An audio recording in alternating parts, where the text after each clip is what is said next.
So here's a question. How many of you are living your life calling? How many of us? I know without a doubt that our main speaker today, Mike Regan, is living his life calling. He is such a clear example of that. First and foremost, Mike is a Marine. He joined at the age of 18. He was in Vietnam at 19. I'm sure he won't talk about what happened there. He and I have talked about it, and let's just say he went through what a lot of you went through in Vietnam, who served there. He came back, he became a renowned portrait artist, and today he is the head of the Fallen Heroes Project. It's 10 years old. It's a project where Mike uses his skills as an artist to sketch the portraits of the fallen, and you've been watching them, and they're at the back of the room as well. It takes 5 hours to do one. That's just the drawing. Countless hours of research goes into the front end of that. So 5 hours for each one. Mike has done 3,500 to date. Gets up at 4 in the morning. He does 2 a day at least. He sends them to the families free. To a family, they all write him back and say, we feel peace, we feel love, and we feel like our loved one is home. I asked Mike to come today for our veterans program because Mike honors our veterans every day when he gets up at 4 in the morning. And he's going to keep honoring them until he draws his last portrait, as he told me. Remember that old ad campaign, I want to be like Mike? I want to be like Mike. This Mike over here, Mike Regan. And I want to start with a video piece that will set this up a little bit, if we could roll the video. Every day. I get up around 3 or 4 in the morning, and I feed my cats. All day. Mike Regan draws. And I'll turn on my music, and I'll go to work. His walls display decades of work. A single portrait can sell for thousands of dollars. His subjects have included the world's most famous people. But now, Mike's sketches are less recognizable. He's a happy kid. This is a happy kid. And he would tell you, more important. This is Daryl, a young man, a Marine, whose mom misses him very much. Just to make sure people don't forget this young man. See that face we're looking at? A few years ago, a widow asked Mike to sketch her husband, a combat medic killed in Iraq. Soon after, Mike sat his own wife down. Hey, you know, all that stuff I've been doing for 35 years, we have a different calling, and it's not going to make us any money, but it's going to do something else. Mike closed his studio and began creating portraits of fallen service members for any family that asked, free of charge. I can't forget them. I close my eyes and they're there. The project scope is overwhelming. Daryl is the 1,498th portrait. Mike finishes 2 a day. So this just came. Reading about a soldier's life and death never gets any easier. Neither does choosing a photo. One of those I have to pick to draw. This is a pose that either his wife or his mother has seen a lot. It's a moment that they probably cherish. Yeah. The requests arrive faster than Mike can respond. Once a week, his friend Joe takes a new batch of portraits to the post office. And I know how healing it is. And Joe's own son, Ben, was killed in Baghdad. Well, you know, Benny's picture sets right up on right by the door. And so when I'm at the table, I can look at it, you know. And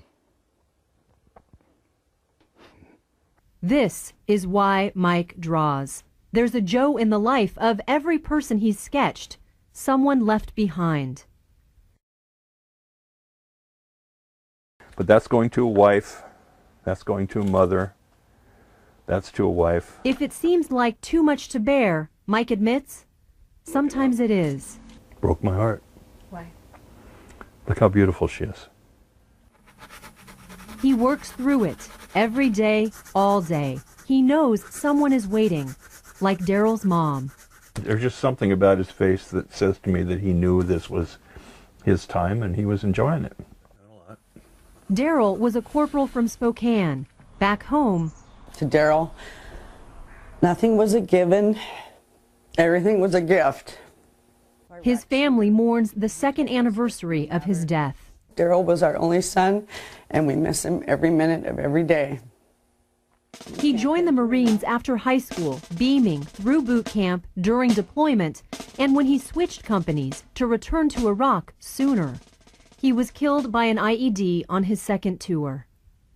Him dying there, doing what he wanted to do, I couldn't be prouder of him, but I would do anything to have him back. Smiling, arms outstretched, happy even in war.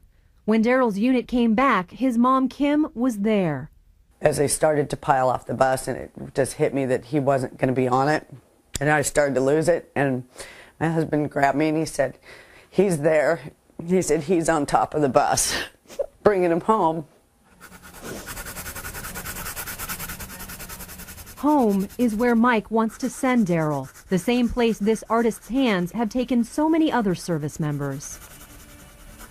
And in a way, he's gone with them. 40 years ago, Mike was a Marine in Vietnam. He never really left until this project began. This is a healing thing for Mike Regan, too. It's horrible that it would take this to heal me. Sometimes I feel guilty about that, okay? 5 hours after he started, Mike signs his love letter to Daryl's family. I say, look into this young man's eyes. Look into Daryl's eyes. Just look at him. And now don't forget him. A few days later, with her family by her side, Kim comes to pick up her son. How are you? Good. It's beautiful.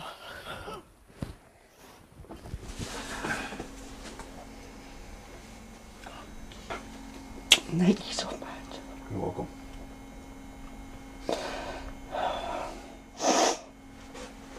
Thanks for coming over this way.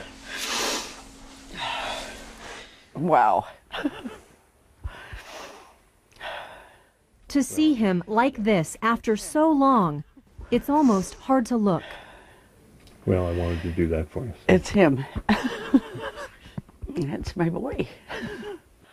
Wow. I was blown away. That is just beautiful. But just know that I, in my bottom of my heart, understand what it's giving me. Okay? And know what it's giving us, too. Yep. This is why Mike draws. And after Kim leaves with her boy, Mike returns to his table. He has more work to do. Years more. Every day, all day, until each one is home. I think when I'm supposed to be done, I will be. And I'm nowhere near there.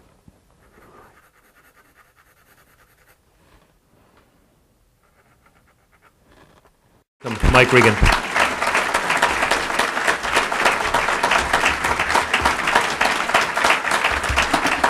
Thank you.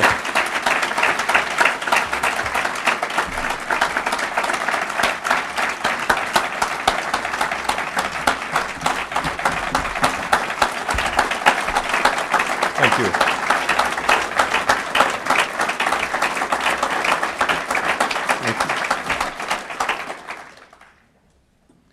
When I walk 5 miles every day after I do these drawings just to get my head screwed back on my shoulders, and I was thinking the other day, when does success interfere with destiny? 10 years ago, I was the director of trademarks and licensing at the University of Washington. I wear a national championship ring Don James gave me that says artist on it. I had an art studio down in Edmonds underneath Arnie's restaurant right on the water that I loved. Spent 30 years trying to get. Any artists in the room know how hard that is. It was all wonderful. I was successful. But I hadn't realized my destiny. This project is my destiny. You heard in the piece that we closed down the studio. I left my job at the University of Washington that I loved, and I did love, and I was really good at it. I'll never forget the call I got from Notre Dame one time. They had just gotten rid of all their licensing people, and they called me to ask me how to set up their licensing program. And I knew I'd arrived. But I love my job. But then a young lady called me from Boise, Idaho one day after seeing some work that I had done on television, and she asked me to do a portrait of her husband. And she told me that he had died in 2003. He was a corporal, and he died in Iraq. I told her that I couldn't charge her. I said, do me the picture, just send me the photograph. I did the portrait for her, sent it off. A couple of days later, she called me. My wife and actually were driving to get me a haircut, and I answered the phone, and this is what she said. In the year my husband's been dead, everybody that's loved me has taken care of me. They've done everything they can possibly do, feed me, hold me, take me to the doctor, do everything they can possibly do to take care of me. She said, but in a year I haven't slept one full night. Yesterday I received the portrait you did of my husband, Michael. I opened the package, I pulled the picture out. The minute I saw his eyes, I connected with him. I finished all those conversations we hadn't finished in the last year. She said, I told him I loved him, and I felt him tell me he loved me back and that he was okay. She said, I'm calling you now just to tell you that thank you. She said, last night was the first night in a year I've slept all night. I looked at my wife and I said, what happened? And I said, now we need to do them all. She said, how are we going to do that? I said, I had no idea. She said, how are we going to pay for that? I said, I'm leaving that up to God. We are a 501c3, so that's helping God a little bit too. I want to tell you, I have less time than I expected to talk, and there's a couple things I do want to get to because I don't want to forget. But one of these I found just the other day. A couple months ago, I lost my briefcase. Anybody who's ever gone through that knows that's a nightmare. And so I tried to recreate everything that was in my briefcase, but of course I couldn't. Then I got a call from my favorite restaurant, and they said, your briefcase has been here for a couple of months. When do you come pick it up? So I went over and got it. But the reason I'm going to read this particular piece in front of me is this is a letter from a mother who received her portrait of her son.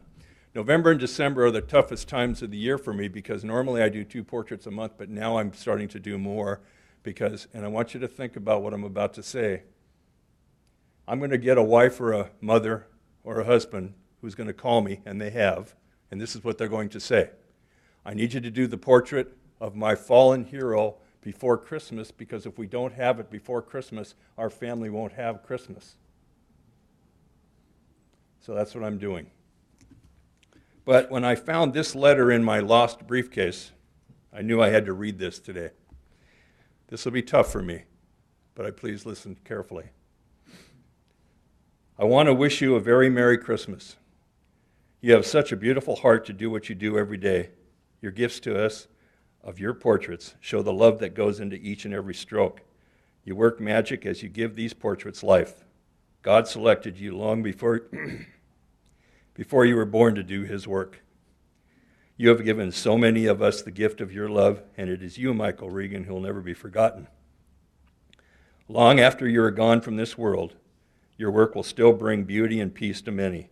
God bless you, and thank you from my heart for your gift of love to me, the picture of my son, Matthew. With love and thanks, I wish you a beautiful Christmas.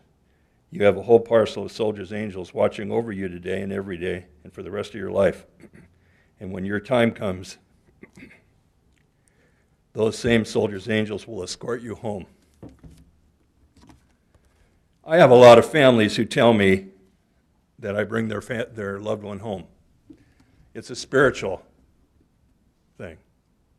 Obviously, I'm not going to stand up here in front of you and tell you that I bring people home who died in the war. It doesn't happen. But what I do is I bring the love of someone who's died in the war home to their families. And it allows their families to begin healing. It allows people like Charisse to start sleeping. But when I tell you that I've never brought anybody home, I need to correct that a tad.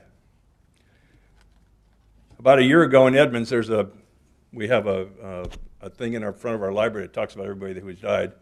There was a guy named Kenneth Worley on that, Medal of Honor recipient, Vietnam War. He was a foster child, no family. When he was to be awarded his medal, no one showed up. So I noticed this and I realized that his portrait, his name was there, so I figured I'd do his portrait. And in Edmonds, what we would do is establish a piece where everybody could say Kenneth Worley was home. Remember, 45 years Kenneth Worley was just in the air. Medal of Honor recipient, died to save his men. I did a portrait.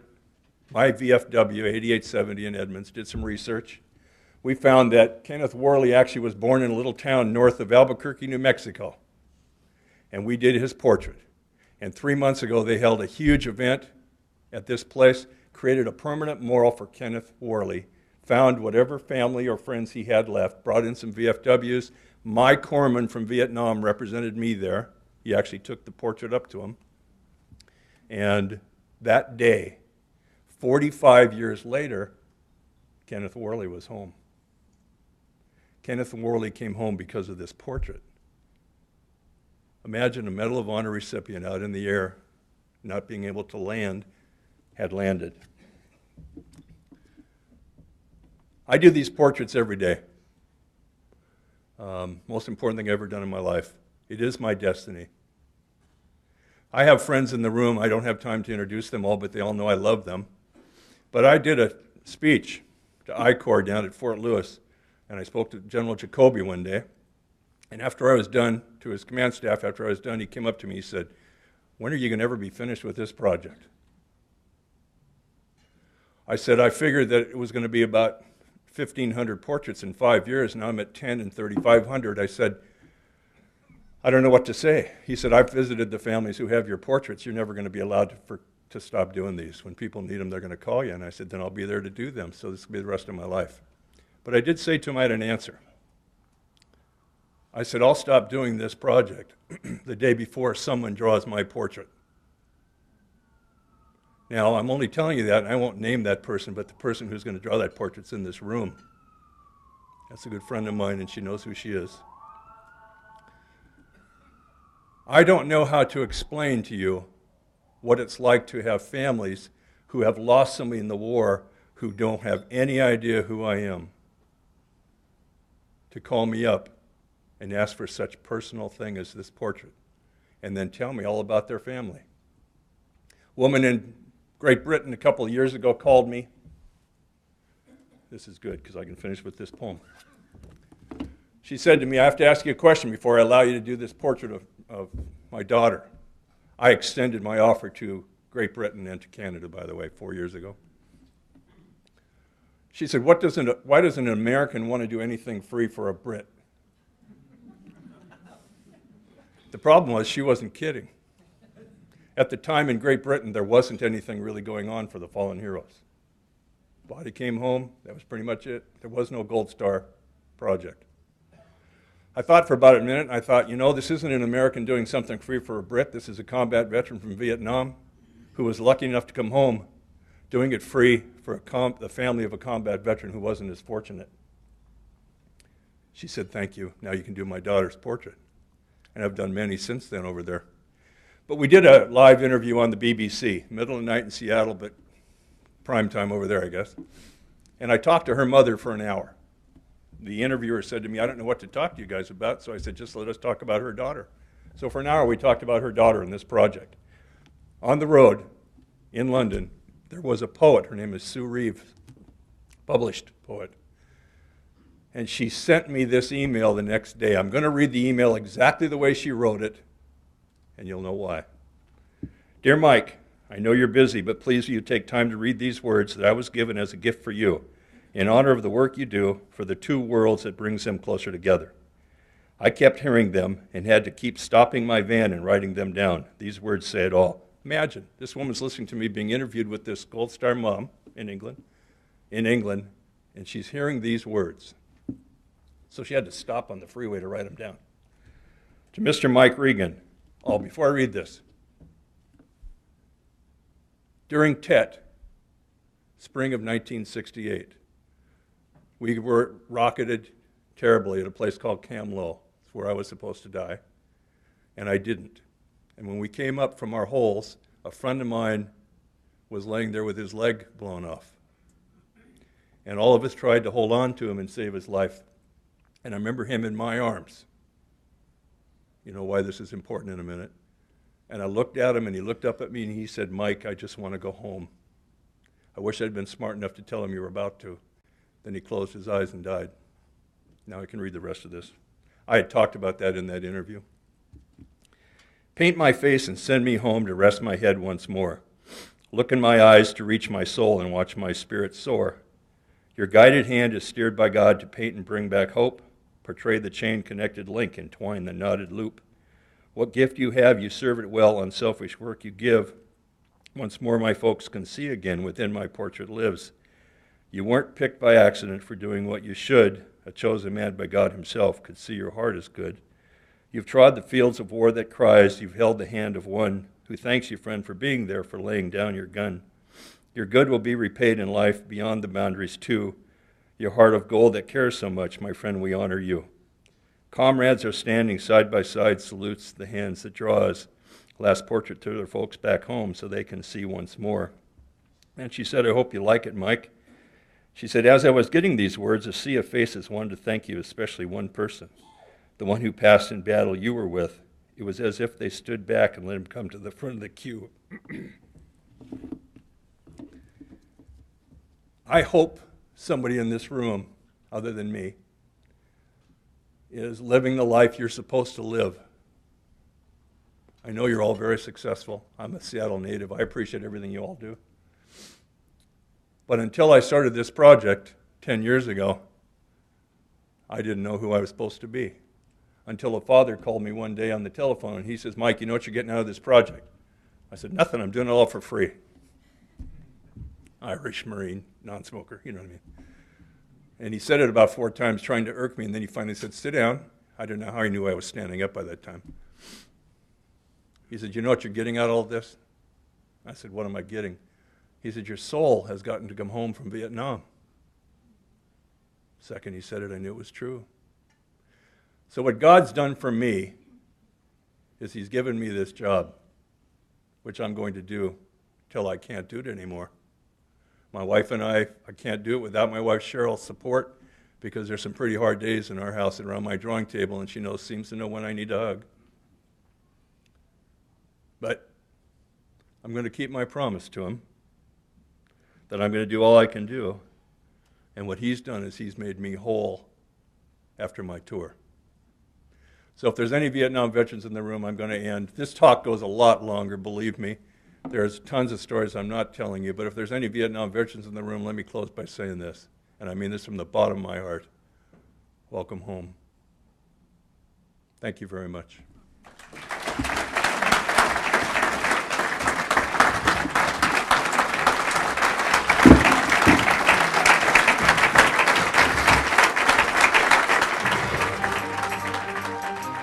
Seattle Rotary Online is made possible in part by a grant from First Choice Health, working with the Washington Health Information Collaborative to use technology to bring better health care to patients throughout the Pacific Northwest. First Choice Health.